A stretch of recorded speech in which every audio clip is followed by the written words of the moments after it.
Hello friends, ഇന്ന് നല്ല വാഴക്കുടപ്പനും പയറും കറി വെച്ചതാണ് ഈ കാണിച്ചിരിക്കുന്നത്. ഇതെങ്ങനെയാണ് ഉണ്ടാക്കുന്നതെന്ന് നമുക്ക് നോക്കിയാലോ. അതിനുവേണ്ടി ഞാൻ ഒരു നല്ല വാഴക്കുടപ്പൻ കൊണ്ടുവന്ന് വെച്ചിട്ടുണ്ട്. അതിൻ്റെ പോളയൊക്കെ നമുക്ക് പൊളിച്ച് കളഞ്ഞ് അതിൻ്റെ നല്ല ഭാഗം മാത്രം നമുക്ക് എടുക്കാം. 250 ഗ്രാം പയർ വെള്ളത്തിൽ 2 മണിക്കൂർ നേരം കുതിർത്തി വെച്ചിരിക്കുന്നതാണിത്. ഈ കുടപ്പൻ നമ്മൾ വളരെ പൊടിയായിട്ട് അരിഞ്ഞെടുത്ത് വയ്ക്കണം. പയർ കുക്കറിലിട്ട് അത് മുങ്ങിക്കിടക്കുന്ന രീതിയിൽ വെള്ളം ഒഴിച്ച് കൊടുത്ത് നമുക്കൊരു 4 വിസിൽ വരുന്നത് വരെ വേവിച്ച് കൊടുക്കാം.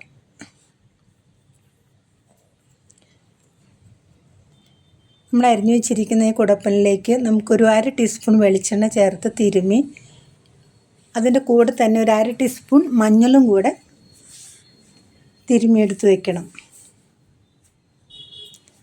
ഒരു അരമുറി തേങ്ങ ഞാൻ ഇതിനായിട്ട് എടുത്തിട്ടുണ്ട്.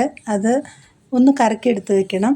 ഒരു 4 പച്ചമുളക്, 4 വെളുത്തുള്ളി അല്ലി, ഒരു 8 ചുവന്നുള്ളി അല്ലി എല്ലാം കൂടെ ചോപ്പ് ചെയ്തെടുത്ത് വെക്കണം. പാൻ ചൂടാവുമ്പോൾ നമുക്കതിലേക്ക് ഒരു 1/2 ടീസ്പൂൺ കടുകിട്ട് കൊടുക്കാം. ഒരു 3 ടേബിൾ സ്പൂൺ വെളിച്ചെണ്ണയാണ് ഞാൻ ചേർത്തിരിക്കുന്നത്. അരിഞ്ഞു വെച്ചിരിക്കുന്ന പച്ചമുളക്, വേപ്പില, ഉണക്കമുളക് ഇതെല്ലാം ചേർത്ത് ഒന്ന് ഇളക്കി കൊടുക്കാം.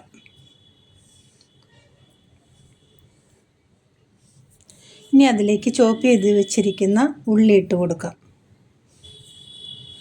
സബോള ചേർത്താൽ ഈ കറിക്ക് ടേസ്റ്റ് ഉണ്ടാവില്ല. ഉള്ളി തന്നെ ചേർക്കുന്നതാണ് നല്ലത്.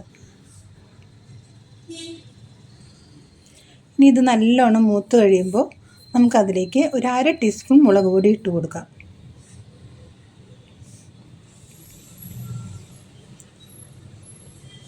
നല്ലോണം ഇളക്കി കൊടുത്ത് ചെറിയ തീയിൽ മൂപ്പിച്ചെടുക്കാം. മൂത്തിട്ടുണ്ട്. ഇനി ഇതിലേക്ക് നമ്മുടെ കുടപ്പൻ അരിഞ്ഞു വെച്ചത് ചേർത്ത് കൊടുക്കാം.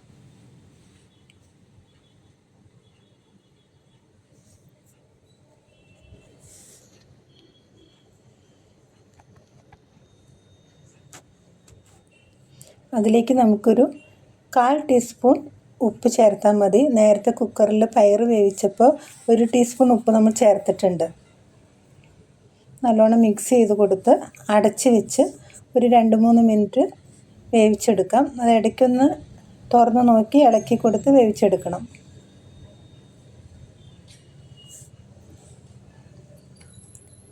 അങ്ങനെ നമ്മുടെ കുടപ്പൻ വെന്തിട്ടുണ്ട്. അതിലേക്ക് നമ്മുടെ വേവിച്ച് വെച്ചിരിക്കുന്ന പയർ കുറച്ച് വെള്ളത്തോടു കൂടി ആയിരിക്കും, അത് നമുക്ക് ചേർത്ത് കൊടുക്കാം.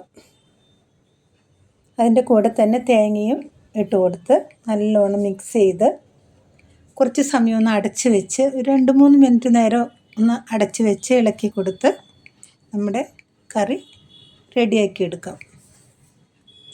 അങ്ങനെ അടിപൊളി ടേസ്റ്റുള്ള കുടപ്പനും പയർ കറിയും റെഡി ആയിട്ടുണ്ട്. എല്ലാവരും ഉണ്ടാക്കി നോക്കണം, കമൻ്റ് അറിയിക്കണം. എല്ലാവർക്കും ഇഷ്ടപ്പെടും.